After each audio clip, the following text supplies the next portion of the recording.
আল্লাহ রাব্বুল আলামিন বলছেন ওয়াদাল্লাহুল মুমিনিনা ওয়াল মুমিনাত জান্নাতিন তাজরি মিন তাহতিহাল আনহার খালিদিনা ফিহা ওয়া মাসাকিন তাইয়িবাতান ফি জান্নাত।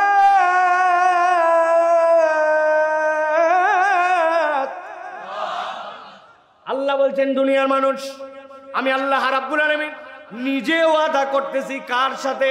আল্লাহ বলছেন ইমানদার পুরুষ আর ইমানদার নারীর সাথে আমি আল্লাহ ওয়াদা করলাম। কিসের ওয়াদা করলাম? এমন একটা জান্নাতের ওয়াদা করলাম যেই জান্নাতের নিচ দিয়ে নহরমালা প্রবাহিত। আল্লাহ বলছেন একবার ঢুকবি আর কখনো বের করা হবে না। এর ভিতরে তোর জন্য উত্তম পবিত্র আবাসের ব্যবস্থা করা হবে। আর আল্লাহ বলছেন এতক্ষণ যা যা অফার দেওয়া হলো এইগুলো একটাও তোর জন্য প্রণিধানযোগ্য অফার নয়। আল্লাহ যা ইচ্ছে তাই তোকে দিতে পারেন। আল্লাহ বলছেন তোকে জান্নাত দিবেন তাজরি মিন তাহতিহাল আনহার, পায়ের নিচ দিয়ে তোর নহরমালা থাকবে, উপর দিয়ে দিয়ে তুই ঘুরে বেড়াবি। দুনিয়ার হিসাবে এটা মিলাতে পারবি না। দুনিয়ার সব আনন্দের শুরু আছে শেষও আছে, কিন্তু আল্লাহ বলছেন খালিদিনা ফিহা, একবার ঢুকবি আর কখনো বের করা হবে না। ও মাসাকিনা তাইয়িবাতান, পরশিটা তোর খারাপ, রাস্তাটা তোর খারাপ, যেই অঞ্চলে থাকিস সব কিছু পাওয়া যায় না। যদিও এলাকা ভালো কিন্তু এরকম সীমাবদ্ধতা থাকে। আল্লাহ বলছেন ও মাসাকিনা তাইয়িবা, তোর জন্য এই থাকাটাও হবে উত্তম। তবে বান্দা আমি জানায় রাখলাম এইগুলা যা যা অফার দিলাম, যা যা ওয়াদা করলাম, একটাও তোর জন্য গুরুত্বপূর্ণ নয়।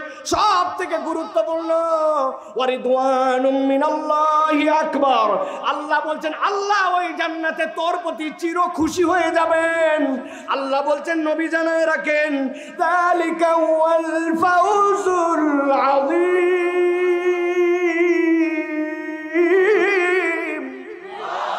আল্লাহ বলছেন ওইটাই হচ্ছে তোমার জন্য চূড়ান্ত সফলতা।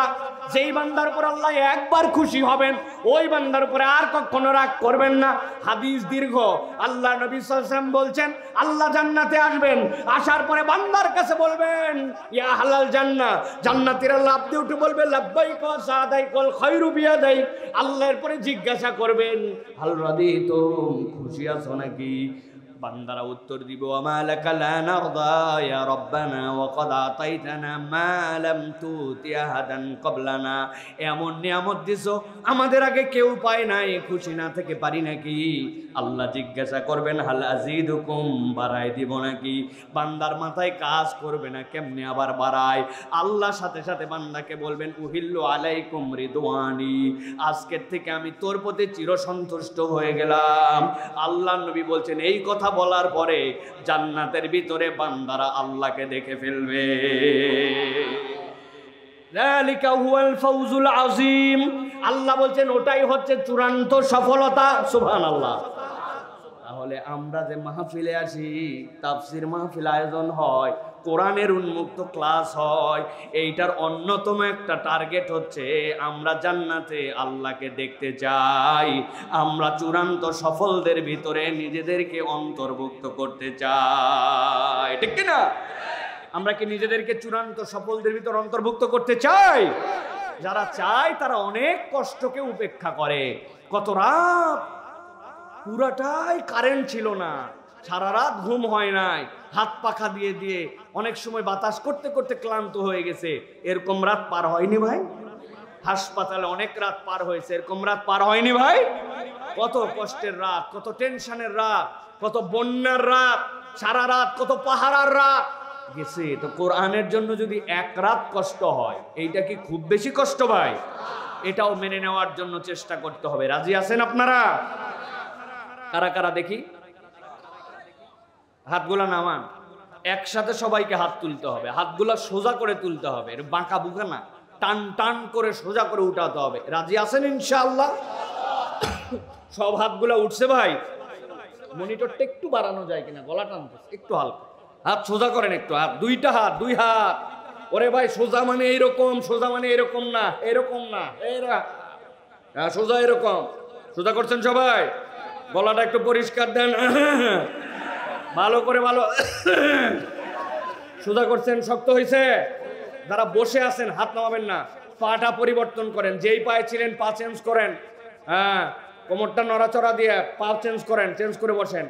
সবাই নড়াইছেন, একটু কোমরটা নড়া দেন, হাতটা সোজা করেন, সোজা।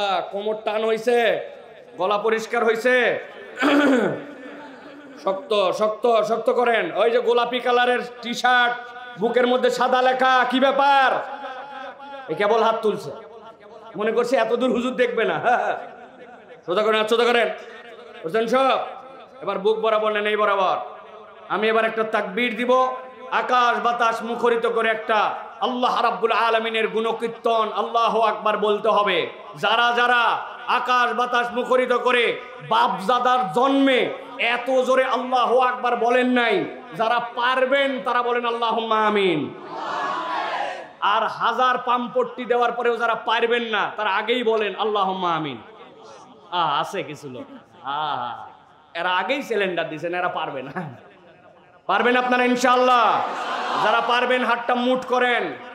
মুঠ করছেন? এবার আমি যখন বলবো লিল্লাহে তাকবীর, হাত আসমানের দিকে ছুড়ে দিয়ে বলতে হবে আল্লাহু আকবার। পারবেন ইনশাআল্লাহ?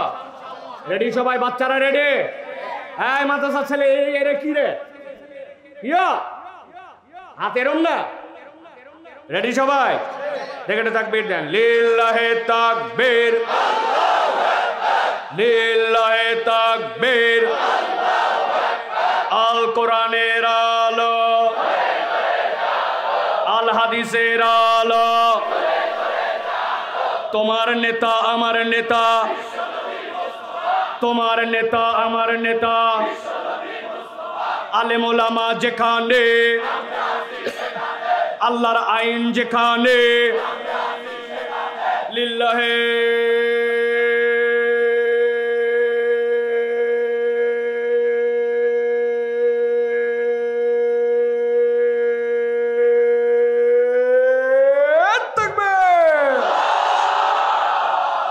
আলহামদুলিল্লাহ। হাত নামান, হাত নামান। শয়তান আছে? আর এই যে রাস্তায় কতগুলা ঘুরতেছে দেখলাম, ওরা সন্ধ্যার থেকে আসে নাই, এখনো আসে নাই।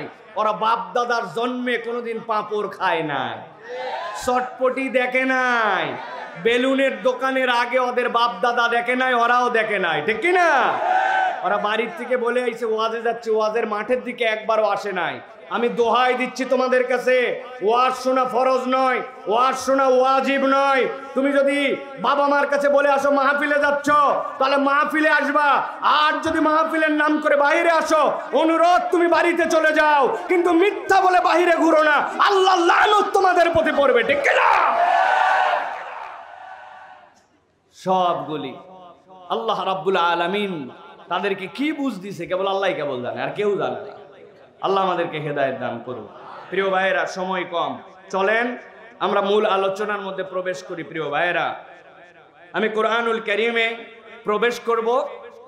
যেহেতু আপনারা তাফসীরুল কোরআন মাহফিল নাম দিয়েছেন সিরাত মাহফিল, আমি আপনাদের কাছে কোরআনুল কারীমের ছোট্ট 3-4টা আয়াতে কারিমা আপনাদের কাছে এই প্রসঙ্গে কিছু কথা বলে আমরা ইনশাআল্লাহ এরপর আমল করার নিয়ত করে চলে যাব ইনশাআল্লাহ। প্রিয় ভাইয়েরা, আপনাদের কাছে আমরা যে কথা বলতে চাই, নবী আকরাম সাল্লাল্লাহু আলাইহি ওয়াসাল্লাম তার যে পুরো জীবন, তার যে জীবনের সৌন্দর্য, তার যে জীবনের অনুকরণীয় আদর্শ, এইগুলি আমরা জানি যে আমরা রাসূল সাল্লাল্লাহু আলাইহি ওয়াসাল্লামের জীবনকে যদি কিয়ামত পর্যন্ত আলোচনাও করি, তাহলে আমরা কিয়ামত পর্যন্ত আলোচনা শেষ হয়ে যাবে, কিন্তু নবী করিম সাল্লাল্লাহু আলাইহি ওয়াসাল্লামের জীবন থেকে তার যে ভালো লাগা, তার যে নিয়ামত, সেগুলো আমাদের জীবনে সারা জীবন আলোচনা করলেও শেষ হবে না, ঠিক কি না? নবী করিম সাল্লাল্লাহু আলাইহি ওয়াসাল্লাম এমন এক চরিত্রের উপর অধিষ্ঠিত, আপনারা এই কথা এর আগে শুনেছেন কিনা তবু আবার আপনাদের কাছে বলি। নবীজি সাল্লাল্লাহু আলাইহি ওয়াসাল্লামের ব্যাপারে কোরআনুল কারীমের কোথাও এ কথা বলা নাই যে হে নবী, আপনি এত সুন্দর নামাজ পড়েন যে আপনার থেকে সুন্দর নামাজি আর নাই। পুরা কোরআনে কোথাও এ কথা আল্লাহর নবীর নামে বলা নাই, যদিও আল্লাহর নবী সাল্লাল্লাহু আলাইহি ওয়াসাল্লামের থেকে কিয়ামত পর্যন্ত সুন্দর করে নামাজ পড়বে এরকম কোনো ব্যক্তি আল্লাহ সৃষ্টি করেন নাই।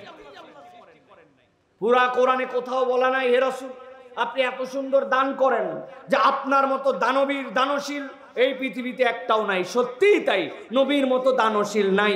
কিন্তু এইটা আল্লাহর নবীর ব্যাপারে বলাও হয় নাই, নবী করিম সাল্লাল্লাহু আলাইহি ওয়াসাল্লামের ব্যাপারে এই কথা বলা হয় নাই, হে রাসূল আপনি এমন সুন্দর করে হজ আদায় করছেন, আপনার থেকে সুন্দর হজ আদায়কারী নাই। কথা সত্য, নবী বলছেন খুযু আন্নী মানাসিকাকুম, হজ কেবল আমি আদায়ই করি নাই, আমি যেমনে করছি এমনে তুমি করবা।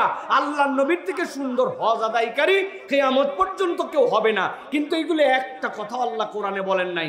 আল্লাহ বলছেন ওয়া ইন্নাকা লাআলা খুলুকিন আযীম, ও আমার হাবিব আপনাকে এমন একটা চরিত্রের উপর অধিষ্ঠিত করা হয়েছে যেটার ব্যাপারে আমি আপনাকে সার্টিফিকেট দিলাম। ওই চরিত্রে যদি আপনি অধিষ্ঠিত, ওই চরিত্রে এমন আল্লাহ রাব্বুল আলামিন সৌন্দর্য সুঘ্রাণ ঢুকায় রাখছেন, কিয়ামত পর্যন্ত মানুষ খুঁজতে থাকবে আর তার থেকে সুগন্ধি পেতে থাকবে। আপনার থেকে সুন্দর চরিত্রের কেউ নাই। সুবহানাল্লাহ। তার মানে আখলাকের একটা আলাদা দাম আছে। নবী করিম সাল্লাল্লাহু আলাইহি ওয়াসাল্লাম আমাদেরকে আল্লাহ রাব্বুল আলামিনের পক্ষ থেকে এই আখলাকওয়ালা মানুষ হওয়ার জন্য আল্লাহর পক্ষ থেকে আমাদেরকে আদেশ করেছেন। সুবহানাল্লাহ। কিন্তু আমরা যদি দেখি তাহলে আমরা দেখব যে আমরা আখলাকওয়ালা হতে চাই, কিন্তু এই আখলাকওয়ালা হতে গেলে আমাদের কতকগুলা বদভ্যাস আমাদের জীবনকে শেষ করে দেয়। আমরা আজকে এই আয়াতে কারিমাগুলোর উপরে সর্বোচ্চ অল্প সময়ের মধ্যে কিছু কথা শুনবো ইনশাআল্লাহ। কোনো কার্পণ্য করবেন না, গলা বন্ধ রাখবেন না, বিতাড়িত শয়তান থেকে আশ্রয় প্রার্থনা করে সমস্বরে সবাই দাঁড়ায় বসে, দূরে কাছে, মহিলা পুরুষ শিশু আবাল বৃদ্ধ বনিতা সবাই আমার সাথে পড়েন আউযু বিল্লাহি মিনাশ শাইতানির রাজিম বিসমিল্লাহির রাহমানির রাহিম ওয়াতলু আলাইহিম নাবা'আল লাযী আতাইনাহু আয়াতিনা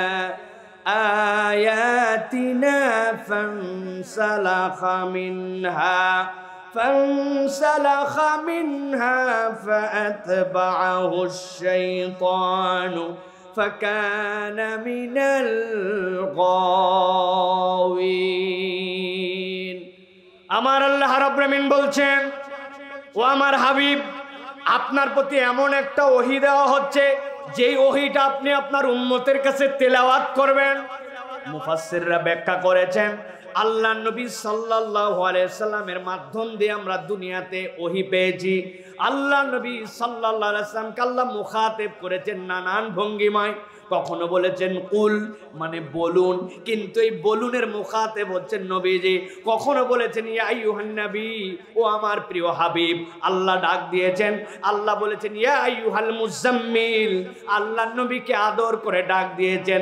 কিন্তু আল্লাহ রাব্বুল আলামিন যেই জায়গাতে বলেছেন ইয়া আইয়ুহাল ইনসান, ওইটা যদিও মানুষকে বলেছেন কিন্তু নবীর মাধ্যম দিয়ে বলাইছেন, তাহলে ওই ইনসানের প্রথম মুখাতেব আমার নবী। কিন্তু আল্লাহ বলতেছেন ভিন্ন এক ধরনের ওহী আপনার প্রতি ভাষাগতভাবে ব্যবহার করা হয়েছে। কোনটা সেইটা? আল্লাহ বলেছেন ওয়াতলু আলাইহিম, ও আমার হাবিব আপনি তেলাওয়াত করেন তাদের প্রতি। কেন আল্লাহ এটা বললেন?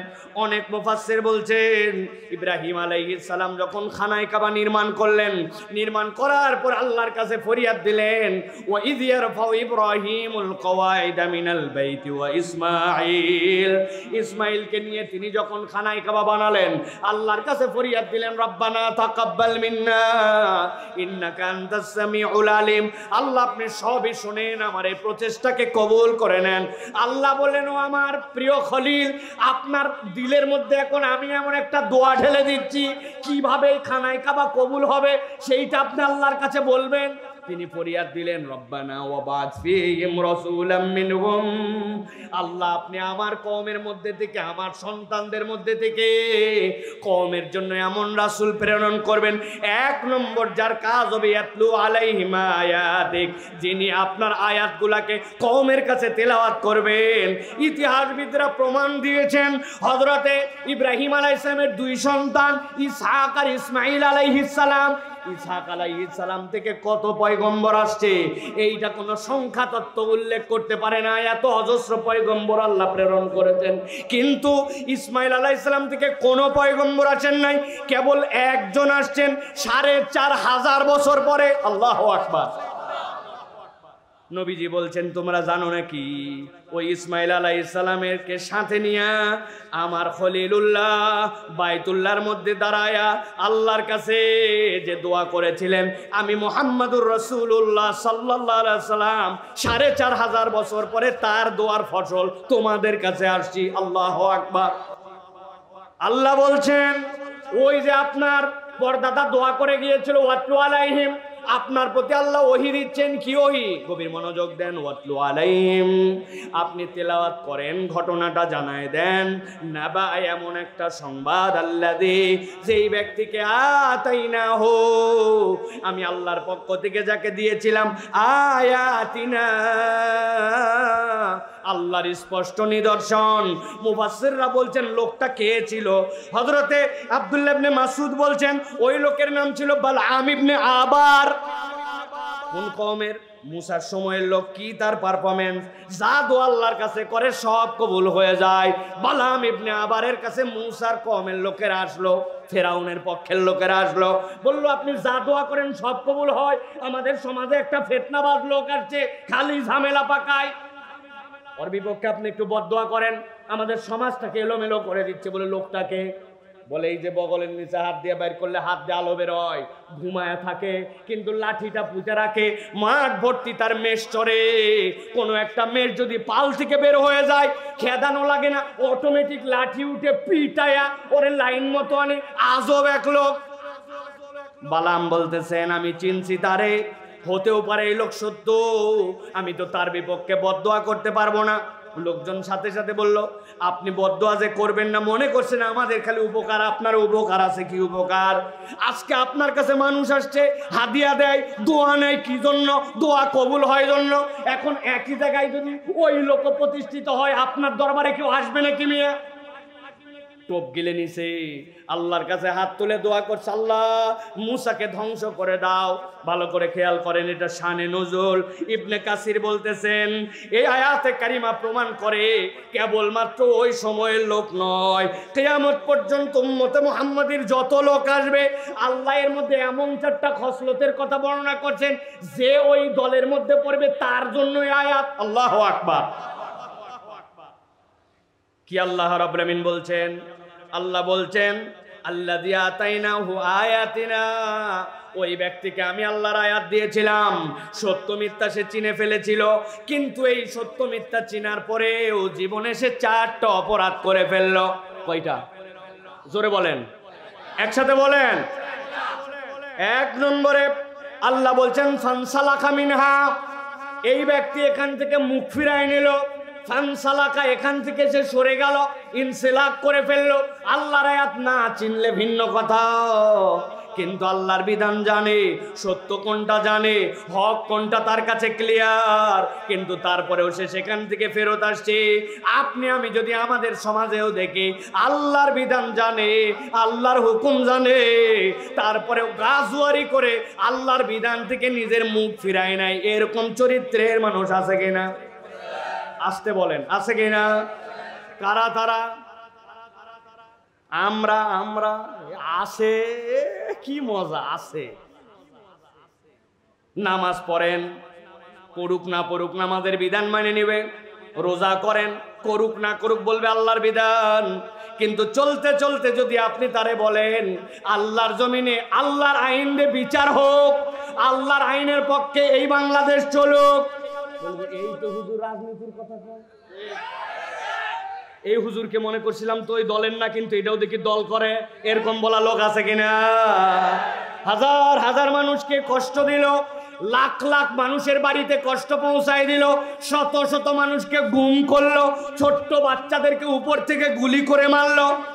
তারপরেও কয় যে আসলে কি জানি কেমনে কি হলো, অত খারাপ না ওরা। এরকম বলা লোক আছে কিনা? আমার আল্লাহ রাব্বুল আলামিন বলছেন ভালো করে মিলাই নাও, ফানসালাখা মিনহা, আল্লাহর আয়াত তার কাছে পরিষ্কার হওয়ার পরেও, সত্য তার কাছে ক্লিয়ার হওয়ার পরেও এই ব্যক্তি এমন ব্যাককল, আল্লাহ বলতেছেন নবী আপনি এটা জানাই দিয়ে রাখেন, ফানসালাখা মিনহা, সেখান থেকে মুখ ফিরাই নিছে। আল্লাহ বলছেন যদি কেউ সত্য থেকে মুখ ফিরায় নেয়, সাথে সাথে সে 2 নম্বর একটা ক্ষতির মধ্যে পড়ে যায়। কি ক্ষতি?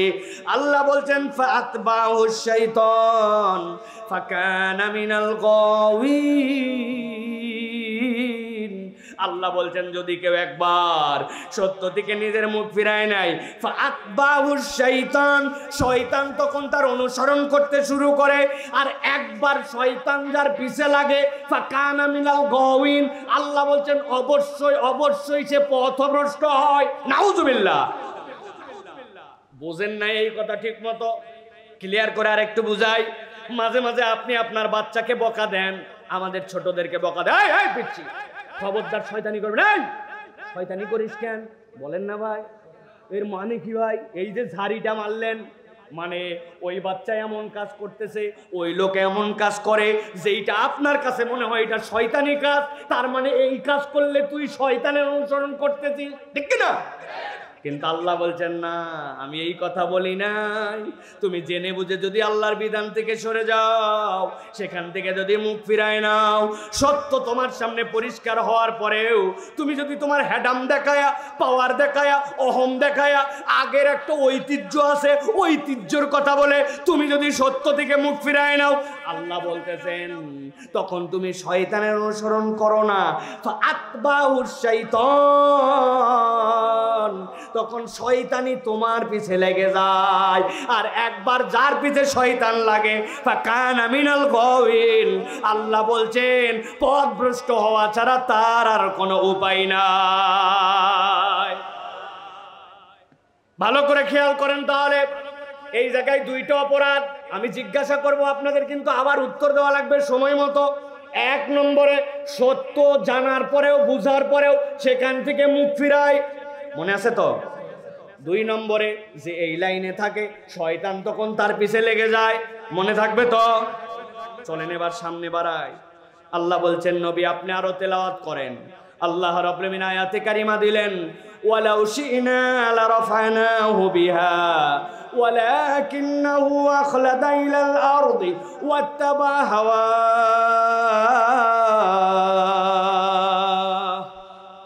আমার আল্লাহ বললেন ওই ব্যক্তি যখন এই 2 অপরাধে ঢুকে, নবী আপনি জানায় রাখেন সে তখন আরো 2টা অপরাধের মধ্যে ঢুকে। কি অপরাধ?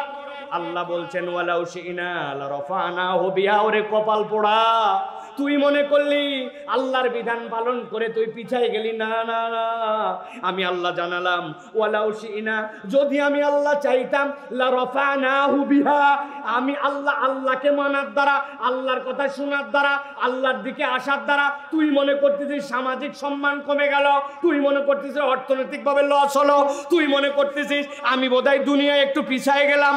আল্লাহ বলছেন না, ওয়ালাউ শি'না লারাফানাহু বিহা, তুমি যদি আল্লাহর আয়াত মেনে নিতে, শয়তানকে ত্যাগ করতে, আমি আল্লাহ চাইলে এর দ্বারাই তোমার মর্যাদা বহুগুণ বাড়ায় দিতে পারতাম। কিন্তু সে কথা শোনে নাই। আল্লাহ বলছেন উপর্যুপুরি আরো 2টা অপরাধে সে ঢুকলো। গভীর মনোযোগ।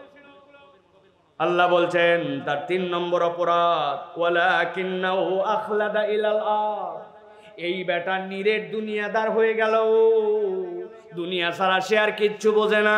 আরবিতে খুলদুন শব্দের অর্থ এমন সকল প্রাণী যেই প্রাণীরা সার্বক্ষণিক মাটির দিকে মুখ করে দিয়ে রাখে। নাম বলেন। গরু চেনেন তো না? ছাগল চেনেন তো? মাঝে মাঝে যদিও মাথা উঁচু করে, কিন্তু যতই মাথা উঁচু করুক না কেন, ওই প্রাণীর তবিয়ত হচ্ছে সব সময় মুখটা নিচের দিকে থাকে। এইটাকে বলা হয় খুলদুন। বলে এটা কি? দুনিয়াতে আল্লাহ 3 ধরনের প্রাণী সৃষ্টি করছেন, একটু ঠান্ডা মাথায় ভেবে দেখেন। 1 নম্বর হচ্ছে মুকিব্বানা লাওয়াজি, যারা সরীসৃপ মুখের ভরে চলে, এদের হালতটা হচ্ছে দুনিয়াতে সব সময় সিজদার হালত। দেখবেন টিকটিকি মাথা একটু উঁচু করলেও বুক না ঠেলে চলতে পারে না, কেঁচো বুক না ঠেলে চলতে পারে না, কুমির বুক না ঠেলে চলতে পারে না, সাপ বুকের ভরে চলতে হয়, ঠিক না? এরা সিজদার হালতে থাকে। আর এক শ্রেণীর প্রাণী আছে যেগুলা রুকুর হালতে থাকে। যদিও ছাগল মাঝে মাঝে দুই পাতলের উপরে পাতা খায়, কিন্তু ওর হালতটা সব সময় জমিনমুখী, মুখটা তার মাটির দিকে। এরা হচ্ছে রুকুর হালতে। আর একটা ব্যতিক্রম প্রাণী, তারা হচ্ছে মানুষ। আল্লাহ যার মাথাকে উঁচু করেছেন, আল্লাহ যার মাথাকে উপরে রাখার মতো ব্যবস্থা করেছেন, কিন্তু আজব এক প্রাণী মানুষ। আল্লাহ যদিও 3 শ্রেণীর মধ্যে আনছেন, কিন্তু এই মানুষের মধ্যে আল্লাহ 3টা গুণ দিয়ে সকল সৃষ্টির উপরে শ্রেষ্ঠত্ব দিয়েছেন। সুবহানাল্লাহ। ও দাঁড়ায় আল্লাহু আকবার বলে হাত বাঁধে, মাথা আমার উঁচু আল্লাহ, কিন্তু আমি আল্লাহু আকবার বলছি, আমার আল্লাহ তার থেকেও বড়। এরপরে বান্দা সানা পড়ছে, ফাতিহা পড়ছে, সূরা পড়ছে, রুকুতে চলে গেছে আল্লাহু আকবার বলে। সে তখন পৃথিবীর সব রুকুকারীর মতো, কিন্তু রুকুতে যে আল্লাহর কাছে বলে সুবহানা রাব্বিয়াল আযীম, ও আমার আল্লাহ, আমি যদিও রুকুকারী, কোমর হালানো, কিন্তু ওই জায়গাতেও তোমাকে বলতেছি, তুমি এমন রব, সুবহানা রাব্বিয়াল আযীম, আমার রুকুর হালতেও আমার রবের থেকে প্রশংসিত শ্রেষ্ঠ আর কেউ হতে পারে না। আল্লাহু আকবার। এইটা বলার পরে বান্দা যখন ওঠে, কি বলে ওঠে? সবাইকে বলতে হবে কি বলে ওঠে। আরেকবার বলেন কি বলে ওঠে। এমনি এমনি বলাই নাই। আমাদের ধারণা এটা আমার মুখের কথা, না, এটা আমার মুখের কথা নয়। বান্দা এতক্ষণ যা বলছে এইটা হচ্ছে আল্লাহর পক্ষ থেকে জবাব। ও বান্দা, তুই সানা পড়ার সময় ঠিকঠাক মতো পড়তে পারিস নাই, তেলাওয়াতে তোর মনোযোগ ছিল না, নামাজের ক্ষেত্রে তোর যেরকম কনসেন্ট্রেশন থাকার কথা পারিস নাই, হয়তোবা তোর তাজউইদের মধ্যে ভুল আছে, তোর যেরকম করে আল্লাহর প্রশংসা করার কথা ছিল পারিস নাই, কিন্তু আমি আল্লাহ তোকে বললাম ওই আল্লাহু আকবার থেকে সুবহানা রাব্বিয়াল আযীম পর্যন্ত যা বলছিস বান্দা, মনে করিস না তোর রব শুনে নাই। সামি আল্লাহু, আল্লাহ শুনেছেন, লিমান হামিদা, যে তার প্রশংসা করেছে, এইটা বান্দার কথা নয়। বান্দা নামাজের ভিতরে প্রথম আল্লাহর জবাব পেয়ে যায়। এরপরে বান্দা বলে রব্বানা লাকাল হামদ। এরপরে বান্দা আল্লাহর কাছে সিজদায় চলে যায়। আরবের মুশরিকরা নবীজির কাছে আসছে, কি এমন ধর্ম তুমি নিয়ে আসলে? কেন? বলে আমরাও তো উপাসনা করি, কিন্তু এইরকম উপাসনা করি না যেখানে মাথা মাটিতে আর পাছা উপরে, নিতম্ব উপরে। এ আবার কি আজব সিস্টেম! এই সিজদা আল্লাহ নবীজি সাল্লাল্লাহু আলাইহি ওয়াসাল্লামের দ্বীনের মধ্যে দিলেন ওই মানুষের জন্য যে মাথা সোজা করেছিল, এখন নাক লাগাইছে, কপাল লাগাইছে, 2 হাত লাগাইছে, 2 হাঁটু লাগাইছে, 2 পায়ের বৃদ্ধাঙ্গুলি লাগাইছে, সব অঙ্গ দিয়ে গেছে, কিন্তু যাওয়ার পরে বলতেছে সুবহানা রাব্বিয়াল আলা। ও আমার আল্লাহ, আমি এখন সিজদার হালতে দুনিয়ার যত প্রাণী তার থেকে উত্তম করে আমি অঙ্গ প্রত্যঙ্গ সব লাগায়া আমি তোমার কাছে মাথা সবচেয়ে নিচু করলাম, কিন্তু সেখানে আমি বলতেছি সুবহানা রাব্বিয়াল আলা। আমি যখন স্বপ্নে নিচে, আমার রব তখন সবচেয়ে উপরে। বান্দা যদি একবার বুঝে বুঝে এই কথা বলে, আল্লাহ নবী বলতেছেন সিজদায় গেলে আল্লাহর বান্দার মধ্যে কোনো পার্থক্য থাকে না।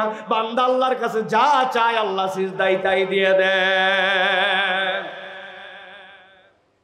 আল্লাহর নবীকে আল্লাহ বলতেছেন, আপনি বলেন ওই বান্দা, যেই বান্দাকে আল্লাহ এইটুকু এতগুলো সম্মান দিলেন, ও 3 নম্বরে একটা অপরাধ করলো, ওয়ালাকিন্নাহু আখলাদা ইলাল আরদ, সে নিরেট দুনিয়াদার হয়ে গেল, দুনিয়া ছাড়া আর কিচ্ছু বোঝে না, খালি দুনিয়া, দুনিয়ার দুনিয়া। ইসলাম পছন্দ করে ততটুকু যতটুকু তার লাগে, আর যতটুকু তার পছন্দ হয় না ততটুকু ইসলাম পালন করে না। এরকম মুসলমান আসেনি ভাই? বুঝে বলেন আছে ভাই? আহা, আমি তো 1000 জায়গায় উদাহরণ দেই, আপনাদের এতদিন শুনে ফেলার কথা আমার। এইটা এলাকায় কিছু কিছু এত বড় দাড়িওয়ালা, লম্বা জুব্বা, দেখবেন পান খায় দারুণ, খিলালো মারায়, জামাতেও যায়। আসরের পরে একজন তার কাছে যায়, বলছে মুরব্বী, সন্তানটা অসুস্থ, বড় বিপদে, 1000 টাকা হাওলাত হবে কিনা? বলছে হাতে টাকা নাই, সর বললাম। আবার যায় বলছে চাচা বড় বিপদ, 1000 টাকা দেন না রে বাবা, হাতে টাকা নাই বললাম। বলছে চাচা আপনার কাছে না বুঝে আসি নাই, আজকে সোমবার বুঝে সুঝে আপনার কাছে আসছি, 1000 টাকা বাইর করেন, আল্লাহ বাঁচালে আগামী শুক্রবার 1250 টাকা রিটার্ন। বলছে ব্যাককল কোথাকার, মানুষের হাতের টাকা থাকে নাকি? বাড়ির চল। বাড়িতে নিয়ে চলে গেছে, যাওয়ার পরে 1000 টাকা দিয়েছে, দিয়ে বলছে যদি লাগে আরো 1000 দেওয়া যাবে। তোর শাশিও বসে নাই, বসে থেকে বাড়িতে কি করবে, কাজ করতেছে, তবে যা করবি তাড়াতাড়ি কর, ছোট দিনের বেলা মাগরিবের আযান দিচ্ছে, জামাতে নামাজ ধরা লাগবে। আসরের নামাজ পড়ে আসে, দাদনে টাকা লাগায়া, সুদে টাকা খাটায়া, আবার মাগরিবের নামাজ জামাতে ধরতে চায়। এরকম দাড়ি টুপিওয়ালা কতগুলা মুসলমান আছে না নাই? কথা বলেন, আছে না নাই? কেন এটা করলো? আল্লাহ বলছেন ওয়ালাকিন্নাহু আখলাদা ইলাল আরদ, ও নিরেট দুনিয়াদার হয়ে গেছে। ওর অতটুক পর্যন্ত আল্লাহ রসুল লাগে, যতটুক তার সাথে যায়, যে পর্যন্ত দরকার হয় না ওই পর্যন্ত পাত্তা দেয় না। এই জন্য প্রিয় ভাইরা, দুনিয়া লাগবে আমার, কিন্তু নিরেট দুনিয়াদার হলে বড় বিপদ, ঠিক না? যে মাঝে মাঝে উদাহরণ দেয় বোঝানোর জন্য। বিখ্যাত একটা গল্প আছে, এক লোক বলতেছে আই লাভ ইউ ওয়াটার, আমি পানি তোমাকে ভালোবাসি। পাশের একজন বলছে কিরে মানুষ বউ ভালোবাসে, তুই পানি কেন ভালোবাসিস? বলছে বুঝে সুঝেই ভালোবাসি। কেন? কয় আমি জেলে মানুষ, আমি জাল খাওয়া দেই পানিতে, মাছ ধরি পানিতে, নাও ভাসাই পানিতে, আমার টাকা পয়সা রুজি রিজিক সব কিছু পানিতে, আই লাভ ইউ ওয়াটার।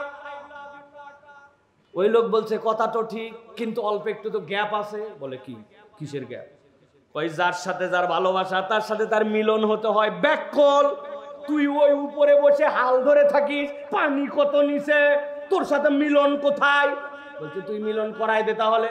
এটা শাবল নিয়ে আসে, নৌকার তলায় ধাপ করে গুতা মারে, বলছে দেখ গল গল করে পানি উঠতেছে, এখন তোর সাথে মিলন হবে।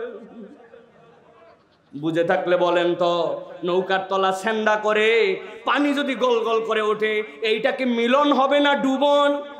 আরে কথা বললেন না যে, মিলন না ডুবন? এই জন্য আমাদের সালাফরা বলতেন দুনিয়া লাগবে, তবে অন্তর ফুটা করে দিয়ে দুনিয়া ঢুকায়ও না। যদি অন্তর ফুটা করে দুনিয়া ঢুকে যায়, দুনিয়াও ডুববে, পরকালও ডুববে, ঠিক না? ইমাম ইবনুল কাইয়িম বলতেন দুনিয়ার মানুষ বোকা হয়ও না। বলে কেন? বলে তুমি যদি তোমার ছায়ার পিছে দৌড়াও, রোদ উঠছে, তোমার একটা ছায়া পড়ে, ছায়া পড়ে না ভাই? আপনি ছায়ার পিছে দৌড়াচ্ছেন, ধরতে পারবেন তো? যারা যারা পারবেন তারা হাত তোলেন যে ছায়া ধরে ফেলছি।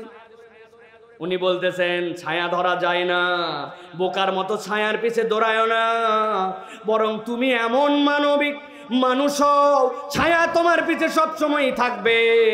তুমি যদি দুনিয়ার পিছে দৌড়াও, দুনিয়া পুরাটা ধরতে পারবা না। শত শত মানুষের কাছে জিজ্ঞাসা করবেন কেমন আছেন, বলছে বাবা ভালো নাই। কেন ভালো নাই? জানলে আবার তো বলি নাকি? বুঝেন নাই না? কেন ভালো নাই তাও জানে না, এরকম লোক আছে না ভাই? কি ভাই বাড়ির অভাব? আরে দুই বাড়ি, টাকা পয়সা আর ব্যাংকে আল্লাহ যত জমি জমা না, তো ভালো নাই কেন? বলছে জানি না। কেন ভালো নাই? জানি না, ভাল লাগে না। আছে কিনা? আমার আল্লাহ রাব্বুল আমিন বলছেন, গভীর মনোযোগে খেয়াল করেন, 3 নম্বর কথা সংক্ষেপ।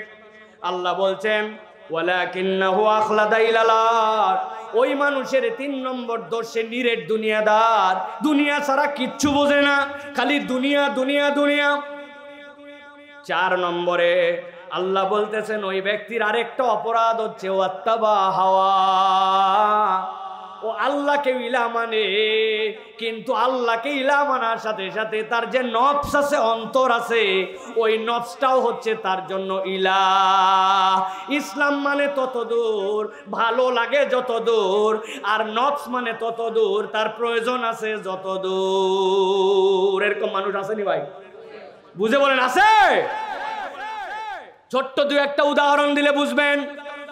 আমি শত শতবারই উদাহরণ দিয়েছি। ইসলামের মধ্যে বিয়ের বিধান আছে, আছে না ভাই? ইসলামের বিয়ের মধ্যে 3 ধরনের বিধান, ফরজ, ওয়াজিব, সুন্নাত। ফরজ 1 নম্বর, আল্লাহ নবী সাল্লাল্লাহু আলাইহি ওয়াসাল্লামের প্রতি আল্লাহ ওহী করে জানাইছেন ইজাব আর কবুলের মধ্যে যেটা, এইটা আপনার জন্য ফরজ, এটা আপনাকে আল্লাহ রাব্বুল আলামিন নির্দেশ দিয়েছেন। 2 নম্বর, ওয়াতুন নিসা সাদুকাতিহিন্না নিহলা, তার জন্য দেনমোহর দেওয়া ফরজ। ওয়াজিব কি? সাক্ষী রাখা লাগবে, 2 জন প্রাপ্তবয়স্ক পূর্ণবয়স্ক, 2 জন সৎ লোক আপনার সাক্ষী থাকবে, এটা ওয়াজিব। আর কতকগুলা সুন্নত আছে আপনার জন্য। আল্লাহ নবী বলছেন আউলিম ওয়ালাউ বিশাতিন, একটা ছাগলের বাচ্চা দিয়ে হলেও ছেলের বাড়িতে আনে ওলিমা করো। ইসলামের বিয়ে শাদী সব যা প্রোগ্রামের মধ্যে শেষ। কিন্তু আমি আপনাদের কাছে জামালগঞ্জ, বকশীগঞ্জ বাসীর কাছে জিজ্ঞাসা করতে চাই, জামালপুরের আপনার এলাকার কি বিয়ে শাদীর মধ্যে শেষ? 3 দিন আগের থেকে মেহেদি সন্ধ্যা, 2 দিন আগের থেকে হলুদ সন্ধ্যা, এর আগের দিন হচ্ছে গোসল রাত্রি, তার 7 দিন আগের থেকে এলাকার সবচেয়ে দামি দামি ডেক বক্স নিয়ে যায়া ছাদের উপরে লাগায়া আসেনি ভাই? যেই বাড়িতে ঢিষ্টি ঢিষ্টি হয় ওই বাড়ির থেকে এক মুরব্বী আসরের নামাজের সময় বের হয়ে আসছে, লোকজন যায় তো চাই চাই আপনার বাড়ির থেকে এত গান বাজনা, আপনি হাজী সাহেব মানুষ, এলাকার মানুষ অস্থির হয়ে গেল, বাচ্চা কাচ্চা অসুস্থ হয়ে যাচ্ছে, পরীক্ষার্থী আছে, কিছু মানতেছেন না, ব্যাপার কি? বলতেছে থাম থাম, তোরও বোন আছে, বেটি আছে। আমি কি আমার ইচ্ছাই করতেছি নাকি?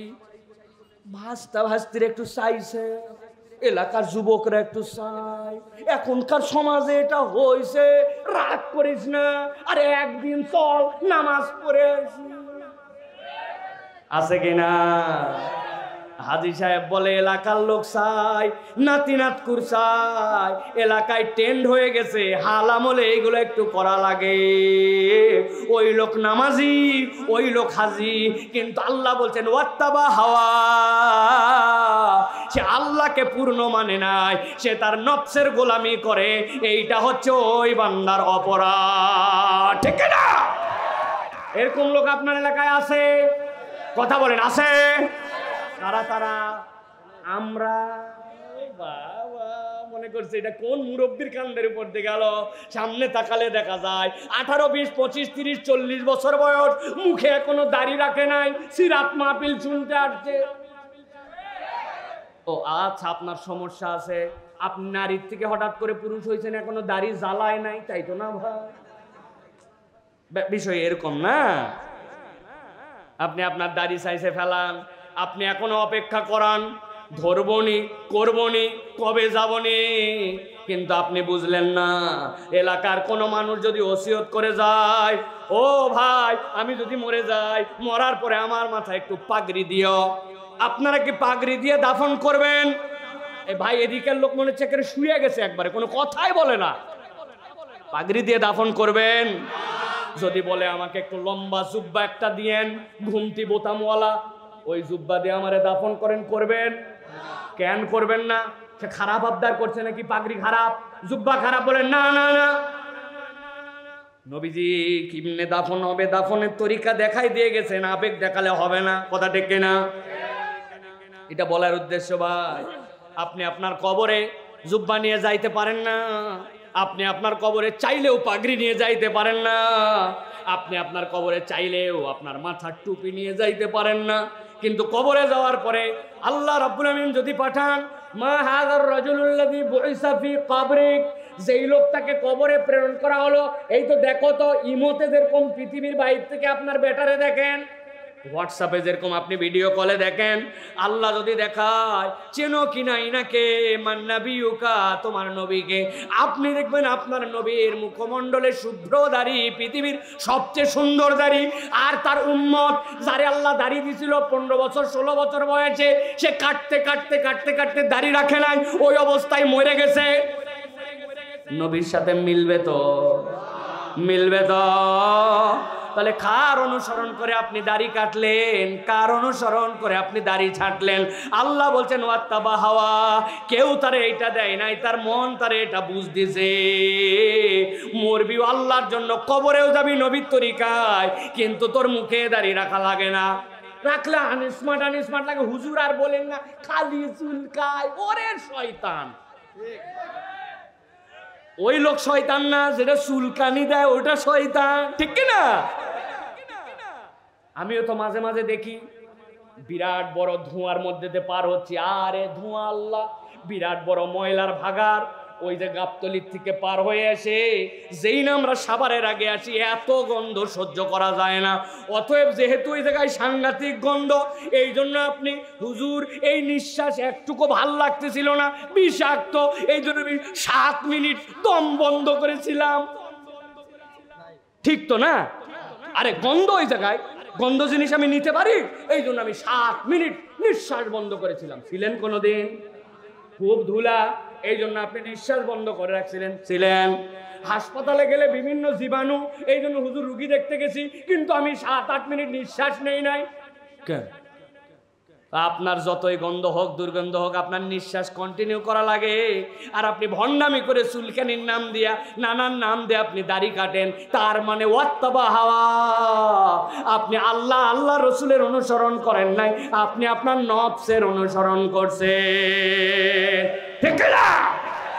মাহফিল শোনার জন্য আসছে কতকগুলা মহিলা, 55 বছর বয়স, হাত মোজা, পা মোজা, চোখ ঢাকা, গায়ে দেখার মতো কিচ্ছু নাই, মাশাআল্লাহ, এত সুন্দর পর্দা কল্পনায় করা যায় না। কিন্তু সাথে আবার তার নাতনিক ধরে আনছে, ওইটা আবার 2 পিস। ওর 18 বছর বয়স, যে এটার 60 বছর, ওর পর্দা হালকা, ও হাত মোজা না পড়লেও গুনাহ হবে না, পা মোজা না পড়লেও গুনাহ হবে না। কিন্তু যেটা 16 বছর 17 বছর, ওর চোখ মুখ সহ ঢাকা ফরজ, ঢাকে নাই। জিজ্ঞাসা করছেন কি ব্যাপার চাচি, ও আজে যান, তাও এরকম একটা সাথে নিয়ে বলছে, বাবা রাগ করিস না, বিয়ের পরে আমি পর্দা ধরছি, ইও ধরবে। আছে কিনা? উনি হাজি সাহেব, উনি নামাজি সাহেব, উনি ইসলামী আন্দোলনী সাহেব, উনি তাফসীর মাহফিল বাস্তবায়ন কমিটি সাহেব। আছে কিনা? কেন এইটা? ওয়াত্তাবা হাওয়া, সে আল্লাহকে মানে নাই, তার নফসের পূজারি হয়ে গেছে। এরকম লোক আমাদের এলাকায় আছে কিনা? চলেন আলোচনা সংক্ষেপ। পার হয়ে গেছে তো সাহেব। না না, শেষ, শেষ। আমি আলোচনা শেষ করে দেবো, শেষ করতে। হ্যাঁ, ভালো করে খেয়াল করেন। তাহলে আল্লাহ রাব্বুল আলামিন 4টা দোষের কথা বললেন, গভীর মনোযোগ দেন, হাতগুলা রেডি করেন, নিচে নিচে পয়েন্টগুলা যেন মনে রাখেন। এই জন্য 1 নম্বরে আল্লাহ রাব্বুল আলামিন তাকে আল্লাহর নিদর্শন দিলেন, সেখান থেকে সে মুখ ফিরায় নিল, নখ ধরছেন 1 নম্বর। 2 নম্বরে ওই ব্যক্তি শয়তানের অনুগামী হয়ে গেল, শয়তানের পিছু নিয়ে নিল, শয়তান তার সাথে লেগে গেল, এটা গেল তার 2 নম্বর। 3 নম্বরে ও নিরেট দুনিয়াদার হয়ে গেল, ওয়ালাকিন্নাহু আখলাদা ইলাল আরদ, ওই পশুরা যেরকম যতই মাথা উঁচু করুক, কাট করুক, শীত করুক, মাথা আবার নিচে। ওই আল্লাহ বলতেছেন, এখানে কোথাও কয়েল চলতেছে, তাই না? কয়েল আছে, আমি জানি কয়েল আছে ভাই, ফ্যান থাক, কয়েল আছে ভাই, ভালো করে খেয়াল করেন। ওয়ালাকিন্নাহু আখলাদা ইলাল আরদ, 3 নম্বর নখ ধরেন। 3 নম্বর তার দোষ হচ্ছে নিরেট দুনিয়াদার, মনে আছে তো? এবার চলেন 4 নম্বরে। 4 নম্বর তার দোষ কি? 4 নম্বর তার দোষ হচ্ছে ওয়াত্তাবা হাওয়া, সে তার মন পছন্দ জিন্দেগি চালায়। আল্লাহকে যে মানে না একদম নয়, তবে মানে যতটুক তার লাগে ততটুক, আর বাকিটুকু তার ইচ্ছা মতো। আছে কিনা?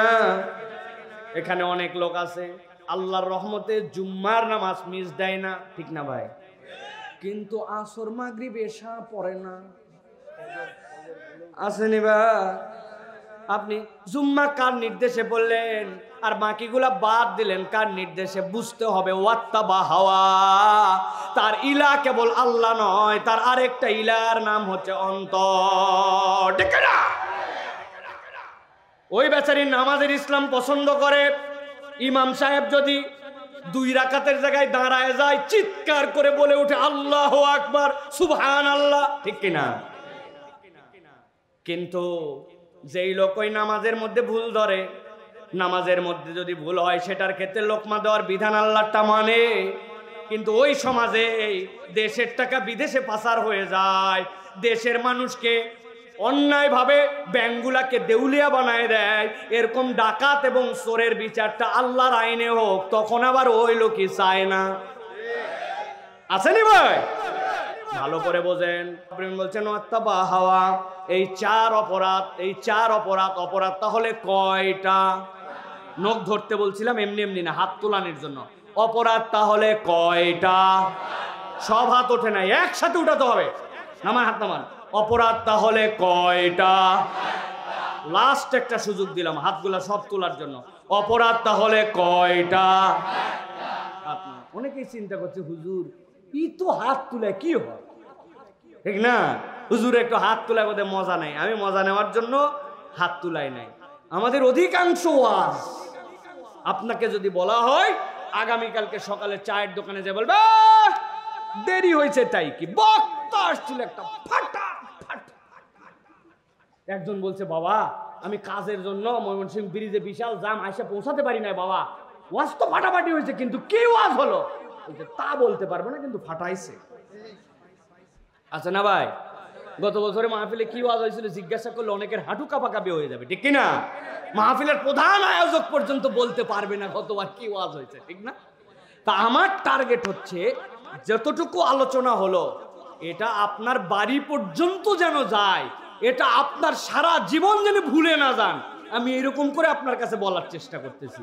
তাহলে অপরাধ কয়টা? মাশাআল্লাহ। চলেন এবার সামনে আগাই। আল্লাহ রাব্বুল আমিন বলছেন যাদের মধ্যে এই 4টা অপরাধ আছে, হে রাসূল আপনি জানান আল্লাহর কাছে তাদের ব্যাপারে একটা বক্তব্য আছে। আল্লাহ বলতেছেন ফামাসালুহু কামাসালিল কালব ইন তাহমিল আলাইহি ইয়ালহাস আও তাতরুকুহু ইয়ালহাস ذلك مثل القوم الذين كذبوا بآياتنا فاقصص القصص لعلهم يتفكرون।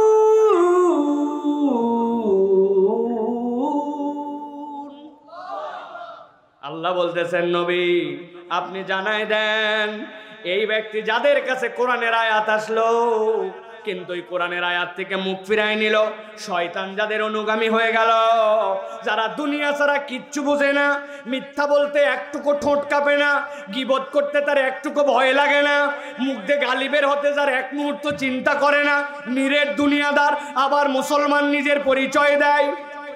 আর জানায় রাখেন যারা নিজের অন্তরের অনুগামী, মন যা চায় সেই রকম জীবন চালায়, আল্লাহ বলতেছেন তাদের উদাহরণটা আল্লাহর কাছে হচ্ছে কুকুরের মতো। কার মতো? সবাইকে একসাথে বলতে হবে কুত্তার মতো। হয় নাই? তাদের উদাহরণ আল্লাহর কাছে কার মতো? সবাই বলেন, এই বসে আছেন যারা পায়ের ভরে মুগ্ধ বলেন তাদের উদাহরণ আল্লাহর কাছে কার মতো? লাস্ট আরেকবার সুযোগ দিলাম, তাদের উদাহরণ আল্লাহর কাছে কার মতো? অনেকেই ভাবতেছেন নাউজুবিল্লাহ হুজুর কুত্তা পর্যন্ত 4 বার বলালো, বিনা কারণে বলাই নাই। ব্রেনটা পরিষ্কার করেন, ধারণাটা ক্লিয়ার করেন। আপনার ধারণা আহারে কুত্তা আল্লাহর কত খারাপ একটা সৃষ্টি, কত নিকৃষ্ট একটা সৃষ্টি, কত বাজে একটা সৃষ্টি, এই জন্য বোধহয় আল্লাহ রাব্বুল আমিন কোরআনের মধ্যে তাদেরকে কুকুরের উদাহরণ দিয়েছেন। ঠিক তো? ঠিক না? না না, এই জন্যই 4 বার জোরে জোরে কুকুর বলাইছে। কুকুর আল্লাহর একটা সৃষ্টি, কিন্তু আল্লাহ রাব্বুল আমিন এই জায়গাতে কুকুরকে নিকৃষ্টতার জন্য উল্লেখ করেন নাই। আমি তো আমার ভাষায় বহুবার বলেছি, আরেকবার বলি, অনেক কুকুর আছে মানুষের থেকে বেশি কৃতজ্ঞ। আন্দাজি ঠিক বলছেন, আমি বুঝাই ঠিক বলাই আপনারে। আমার নিজের জীবনের প্রমাণ আছে। আমার বাড়ির পাশে যেখানে আমি থাকি ওই জায়গায় এক চায়ের দোকান আছে। আমি বিকালবেলা এই জায়গায় মাঝে মাঝে সুযোগ পেলে চায়ের দোকানে বসে চা খাই। একদিন এই দোকানে বসে চা খাচ্ছি, হঠাৎ করে কোত্থেকে জানি একটা লোক আসছে। লোক আসার পরে আমারে দেখে তো সে চূড়ান্ত উত্তেজিত, আরে আপনি সাইফুল্লাহ ভাই, সুবহানাল্লাহ, এতদিন আপনার ওয়াজ শুনে আপনারে দেখি নাই, আজকে দেখতে পাইছি, আপনি কি সেই লোক? তার উত্তেজনার কোনো শেষ নাই, ও অবাক হয়ে গেছে। হায় হায় ভাই, আপনারে যে আমি মোহাব্বত, থামেন ভাই, বসেন আমার পাশে বসেন। হুজুর এটা ছবি পরে ছবি তুলে আগে বসেন। আমি চায়ের কাপ হাতে নিছি। আমার একটা বদ অভ্যাস আছে, চা আমি এমনি এমনি খাইতে পারি না। বিস্কুট হোক কিছু একটা হোক, এর মধ্যে চুবাইয়া ডুবাইয়া খাওয়া লাগে। আপনারা খাননি ভাই? চায়ের মধ্যে ডুবাই কিছু খান? উপরে তাকায় দেখি একটা এনার্জি বিস্কুট 5 টাকা দাম। কয় পিস? 3 পিস। একটা নাই, এর ভিতরে আপনি খবরই পান নাই। এত বড় বড় দেখবেন চিপসের প্যাকেট। আমি যে কত জায়গায় বলি, চিপসের প্যাকেটের মধ্যে থাকে 20 গ্রাম 10 গ্রাম, আর হাওয়া দিয়ে রাখছে এতগুলো। কি রে চিপস কি আইসিইউতে আছে নাকি? এত অক্সিজেন ভিতরে দিলি কেন? আসলে হচ্ছে ধান্দাবাজি, ও ঝনঝন ঝনঝন করায়, ভিতরে মাল নাই, ঠিক কিনা? দাম কিন্তু কমে নাই, মাল কমে গেছে, ঠিক কিনা? এখন এই বিস্কুট আমি নিয়েছি, এদিকে এই লোক আইছে, আসার পরে সে উত্তেজিত। এখন চায়ের কাপের মধ্যে আমার বিস্কুট চুবানো। এই লোক তো আসে যে উত্তেজনা দিছে, এতে 10-12 সেকেন্ড গেছে। যেই না 10-12 সেকেন্ড গেছে, উনারে বসায়া আমি এখন বিস্কুটটা তুলে আস্তে করে মুখে দিব। দেখি বিস্কুট তুলতে দেরি, বিস্কুট মুখে আসার আগে অ্যাক্সিডেন্ট করছি। বিস্কুট অ্যাক্সিডেন্ট করে নিচে আমার পায়ের কাছে পড়ছে। হায় হায়, এমনি 3 পিস, তার মধ্যে এটা 3 অর্ধেকই নাই। যেই না আমি নিচের দিকে পড়ছে, দেখি কোত্থেকে যেন একটা কুকুর ছিল, দৌড়ায় আমার পায়ের কাছে আসছে, এসে মাথা নিচু করে এক মুহূর্তের মধ্যে 2 চাটান দিয়া বিস্কুট খাওয়া শেষ। আমি বাকি সোয়া 2টা বিস্কুট কোন রকম আস্তে সুস্তে খাইয়া ওই লোকের সাথে ছবি উঠায়া এরপরে আস্তে করে বিদায় নিয়ে চলে গেছি। পরের দিন যেদিন চা খাইছিলাম যে জায়গায়, পরের দিন যখন ওই দোকানে এসে আবার চা খেতে বসছি, কেবলমাত্র বসা দেরি, কোত্থেকে জানি দেখি একটা কুকুর আইছে, মাথা নিচু, লেজ ডাউন দিয়া, মাথা এরকম করে করে আমার কাছে, ভাই দোকানদার ভাই কুত্তা সরাও। বলছে হুজুর, এই কুত্তা আপনারা ডিস্টার্ব করতে আসে নাই, গতকালকে আপনি ওরে যে ভাঙ্গা একটা বিস্কুট খাওয়াইছিলেন, তাকায় দেখেন লেজ নামানো, মাথা নিচু করা, ও মূলত আপনাকে কৃতজ্ঞতা জানানোর জন্য আসছে। আমি বকশীগঞ্জের মুসলমানের কাছে আওয়াজ দিয়ে শুনতে চাই, যেই কুকুর মাথা নিচু করে লেজ হালায়া আজকে আমার কাছে এসে গা ঘেঁষটায় ঘেঁষটায় কৃতজ্ঞতা জানায়, ওই কুকুরকে কি গতকালকে আমি বিস্কুট খাওয়াইছিলাম নাকি বিস্কুট ভেঙে পড়ে গেছিল? খাওয়াইছিলাম। তাহলে ভাঙা বিস্কুট, যেটা আমি দিতে চাই না, ইন্টেনশন ছিল না, সেই বিস্কুট খাইয়ে 24 ঘন্টা পরে কুকুর এসে অনেক সময় কৃতজ্ঞতা জানায়। কিন্তু এমন মানুষ আপনি খুঁজে পাবেন যার বিপদের সময় আপনি আগায় গেছেন, প্রয়োজনে টাকা হাওলাত দিয়েছেন, তখন তার কিছু ছিল না, আপনি তার পাশে দাঁড়াইছেন, এখন তার একটু সময় ফেরত আসছে, আপনাকে চিনতে পারে না, টাকা হাওলাত দিয়েছেন, দৌড়াতে দৌড়াতে শেষ, টাকা ফেরত দেয় না, আপনার উপকার করা তো দূরের কথা, সুযোগ পাইলে আপনারে বাঁশ দিবে। আসেনি ভাই? তাহলে আমি যে বললাম, আল্লাহ বলছেন ফামাসালু কামাসালিল কালব, আল্লাহ বলছেন ওই 4 অপরাধ যার, আমি আল্লাহ বললাম উদাহরণ হচ্ছে তাদেরটা কুকুরের মতো। তার মানে আল্লাহ বলছেন বান্দা কুকুর নিকৃষ্ট সৃষ্টি, এই জন্য আমি আল্লাহ উদাহরণ দেই নাই। কেন দিলাম? আল্লাহ বলছেন ইন তামিল আলাইহি আলহাস আও তাতরুকু আলহাস যালিকা মাসালুল কওমিল্লাযীনা কাযাবু বিআয়াতিনা। আল্লাহ বলতেছেন এই উদাহরণ এই জন্য আমি কুকুরকে যে সৃষ্টি করলাম, এই কুকুরের একটা তবিয়ত হচ্ছে ইন তাহমিল আলাইহি আলহাস, কুকুরের পিঠে কেউ বোঝা দেয় না, কিন্তু যদি কেউ কুকুরের পিঠে বোঝা চাপায় তবুও কুকুর হাঁপায়, আবার যদি কেউ তাকে ছেড়েও দেয় তাও হাঁপায়। মুফাসসিররা ব্যাখ্যা করছেন লাহসুন মানে পিপাসার কারণে জিহ্বা বের হয়ে যাওয়া। গরমের দিনেও কুকুরের পিপাসা লাগলে জিহ্বা বের হয়, শীতের দিনেও কুকুরের পিপাসা লাগলে জিহ্বা বের হয়। কুকুর কখনো স্থির থাকতে পারে না, কোনো ডিস্টার্ব নাই, তারপরেও রাত্রে শুয়ে থাকে দেখবেন আজারাই লেজ নড়ে, আজারাই কান নড়ে। কথা ঠিক কিনা? আল্লাহ বলতেছেন বান্দা বুঝে নাও, বুঝে নাও, আল্লাহর বিধান আসছিল, মুখ ফিরায় নিছো, শয়তান তোমার অনুগামী হয়েছে, নিরেট দুনিয়াদার হয়ে গেছো, মন পছন্দ জিন্দেগি চালাও, সমস্যা নাই। আল্লাহ বলছেন আমি তোমার জিন্দেগিটা কুকুরের মতো দিব, দুনিয়াতেও তোমার সুখ নাই, পরকালেও তোমার সুখ নাই, স্থিরতার জিন্দেগি বান্দা তুই পাবি না। ভালো করে খেয়াল করেন, আপনার আমার জীবন দিয়ে হিসাব মিলান। আল্লাহ বলছেন যালিকা মাসালুল কওমিল্লাযীনা কাযযাবু বিআয়াতিনা, এটা তো ওই কওমের উদাহরণ যাদের কাছে আমার আয়াত আছে, যাদের কাছে আমার নিদর্শন আছে, যাদের কাছে সত্য কোরআন আছে, বছরকে বছর মাহফিল করে করে তাদেরকে জানানো হয়, কিন্তু তারপরেও হৃদয়ে ধাক্কা লাগে না, পরিবর্তন হয় না। আল্লাহ বলছেন এই উদাহরণটা কুকুরের মতো, তার জিন্দেগিটা দুনিয়াতেও অস্থির, পরকালেও অস্থির। বুঝে থাকলে বলেন তো, আপনার আমার জীবন এখন যদি হিসাব মিলায় দেখি সব আছে, তারপরেও কেন জানি শান্তি নাই। মুরব্বীরা পর্যন্ত বলে খাবার সবই ঠিক আছে, আগের মতো স্বাদ নাই, আগের মতো সুখ নাই, আগের মতো শান্তি নাই, কেন মন ভালো নাই তাও জানা নাই। আসেনি ভাই? হিসাব মিলান তাহলে।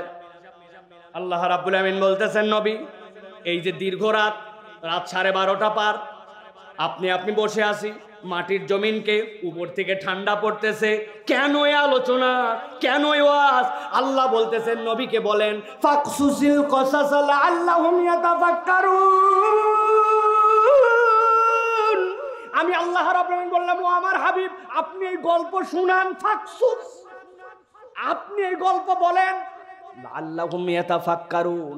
আশা করা যায় আজকে বকশীগঞ্জের মুসলমান একটু চিন্তা ফিকির করে মাহফিল থেকে উঠবে, লাআল্লাহুম ইয়াতাফাক্কারুন। সে আগের জীবন আর আজকের জীবন এক কাতারে আর রাখবে না। নবী আপনি গল্প করেন, ইব্রাহিম আলাইহিস সালাম 4500 বছর আগে বলে গেছেন ওয়াতলু আলাইহিম, আপনি এমন পয়গম্বর দেন যিনি তেলাওয়াত করবে ইয়াতলু আলাইহিম আয়াতিকা ওয়া ইউযাক্কিহিম ওয়া ইউআল্লিমুহুমুল কিতাবা ওয়াল হিকমা। ওইটার হক কিয়ামত পর্যন্ত উলামায়ে কেরামের মাধ্যম দিয়ে যাবে। ফাকসুসিল কসাসা লাআল্লাহুম ইয়াতাফাক্কারুন। অতএব আমরা যদি এই তালের থেকে বেরোতে চাই তাহলে আজকের এই ঘটনা থেকে শিক্ষা নেওয়া লাগবে ভাই, ঠিক না? আল্লাহ সর্বশেষ বলছেন তবে যদি শিক্ষা না নাও সমস্যা নাই। সাআ মাসালাল কওমুল্লাযীনা কাযযাবু বিআয়াতিনা, যারা আমার আয়াত অস্বীকার করেছে তাদের কাছে বলার না বলা সমান। ওয়ানফুসাহুম কানু ইয়াজলিমুন, আর তারা নিজের অন্তরের উপরে নিজেরাই জুলুমকারী। এখন আমি আপনাদের কাছে লাস্ট একবার হাত তুলে জানতে চাবো, উত্তর দিবেন বুঝে থাকলে, না বুঝলে হাত তুলবেন না। আমরা কি আল্লাহর আয়াত মান্যকারী না অস্বীকারী? যদি মান্যকারী হয় হাত তোলেন, হাত নামান। আমরা তাহলে আল্লাহর আয়াত মান্যকারী, তাহলে এই আয়াতের শেষটা আমাদের জন্য নয়। আল্লাহ বলতেছেন সাআ মাসালাল কওমুল্লাযীনা কাযযাবু বিআয়াতিনা, যাদের কাছে আয়াত বলেন ওরা যদি আল্লাহর আয়াত অস্বীকারী হন, বলা আর না বলা তাদের কাছে সমান, তাহলে আমরা আল্লাহর আয়াত মানি, ঠিক না? এখন যদি আল্লাহর আয়াত মানে, আল্লাহ রাব্বুল আমিন বলতেছেন ওই বান্দা যেই বান্দাকে আমি আয়াত মানে বলেছে তার দায়িত্ব হচ্ছে 1 নম্বর আল্লাহর ইবাদত করা, আর আল্লাহর ইবাদতের পরে 2 নম্বর তার পরিধানযোগ্য কাজ হচ্ছে সে তার বাপ মায়ের কথা শুনবে, বেয়াদব সন্তান হবে না। আদবওয়ালা সন্তান হওয়ার দায়িত্ব দিয়েছেন কে? কিন্তু এলাকার অবস্থা কি? বাপ মার সাথে দেখবেন বেয়াদবি, চুল কাটছে এমন ভক্কর চক্কর, প্যান্ট পরছে এমন রকম, জামা কাপড় পরছে এমন ধরন, বাপ মা পছন্দ করে না। বাপ মা রাগারাগি করলে উল্টা এসে বলে বেশি কথা বললে বাড়িতেই থাকবো না।